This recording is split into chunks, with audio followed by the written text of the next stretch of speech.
The night the hospital called, the rain was hammering against my apartment windows like a warning I didn't understand yet, and my phone vibrated on the table beside a half-eaten dinner that had already gone cold. I almost ignored the call, assuming it was another spam number or a wrong connection, but something inside me tightened as I answered. The voice on the other end was calm, clinical, and devastating, informing me that my wife had been admitted in critical condition and that I needed to come immediately. In that moment, my world tilted. I had no wife. I had never been married. And yet, they said her name was mine, her records showed my address, and her emergency contact listed me as her husband. Before you go any further, if you believe in kindness, second chances, and the power of unexpected love, please take a moment to like this video, leave a comment, share it with someone who needs hope, and subscribe to the channel, because stories like this remind us that life can change in ways we never imagine. My name is Andrew Miller, a 32-year-old data analyst living alone in a small apartment in Columbus, Ohio. My life was quiet, predictable, and painfully ordinary. I worked long hours, ate microwaved meals, and filled my evenings with mindless television to avoid the ache of loneliness that followed me everywhere. My parents had passed years earlier, my friends had scattered across the country, and every relationship I had tried to build seemed to dissolve before it could become real.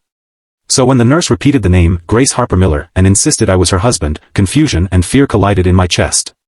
I rushed through the storm, heart pounding, mind racing through impossible explanations, unable to understand how a stranger could be dying while carrying my name. The hospital smelled of antiseptic and urgency, and the corridors buzzed with controlled chaos. When I reached the intensive care unit, a doctor confirmed that Grace had been admitted after collapsing at work, her condition unstable and life hanging in a delicate balance. He showed me her identification and the marriage record attached to her file, dated 6 months earlier, listing me as her spouse. My signature stared back at me from the digital copy, forged with eerie precision. The ground seemed to slip away beneath my feet. I had never met this woman, yet here I was, the only person authorized to make decisions for her. Guilt flooded me, followed by a strange sense of responsibility. Somewhere, a young woman was fighting for her life, and I was the only one standing between her and complete isolation. Hours blurred into each other as I sat in the waiting room, surrounded by strangers carrying their own private heartbreaks. I learned that Grace was 28, a pediatric nurse who had moved to Ohio from Tennessee, with no immediate family listed in her records. Her co-workers described her as kind, selfless, and fiercely independent. They were stunned when I admitted I had never met her, yet the evidence was undeniable. The hospital's legal team explained that marriage fraud, while rare, did happen, and that perhaps Grace had used my identity to secure housing, insurance, or legal protection. Anger flared inside me, but it quickly dissolved into something more complicated when I finally saw her through the glass wall of her hospital room. Grace lay motionless, pale against the stark white sheets, her chest rising and falling with the help of machines. Her dark hair spilled across the pillow, and her face, even in illness, carried a softness that tugged at my heart. She didn't look like someone capable of calculated deception. She looked like someone who had been desperately alone. In that fragile stillness, I felt a connection I couldn't explain, as if fate had tied our lives together in the most bewildering way possible. I stayed by her side, reading quietly from the stack of books I found in her bag, hoping my voice might reach her somewhere beyond consciousness. Days turned into a week. I learned more about Grace from the fragments of her life left scattered around her hospital room, handwritten notes to herself, a worn Bible filled with highlighted verses, and photographs of smiling children she had cared for at work. Each detail painted a picture of compassion and quiet resilience. When she finally opened her eyes, confusion clouded her gaze before recognition slowly dawned. She whispered my name, and the sound of it in her voice felt unreal. As she recovered, she told me her story, and every word tightened the knot in my chest. Grace had fled an abusive past, cutting ties with nearly everyone she knew to escape a life of fear. She had arrived in Ohio with little more than determination and a need to rebuild herself. When she struggled to secure stable housing and health insurance, a desperate coworker suggested a legal marriage of convenience, someone whose identity could help her start over without the burden of her past following her. Through a series of online forums, my information had been chosen, and the paperwork forged with frightening ease. She had planned to confess and dissolve the arrangement once she stood on her feet, but life had moved faster than she expected. Shame and fear kept her silent, and then her body failed her before she could make things right. Her confession was soaked in tears and regret, and while part of me wanted to walk away, something stronger rooted me in place.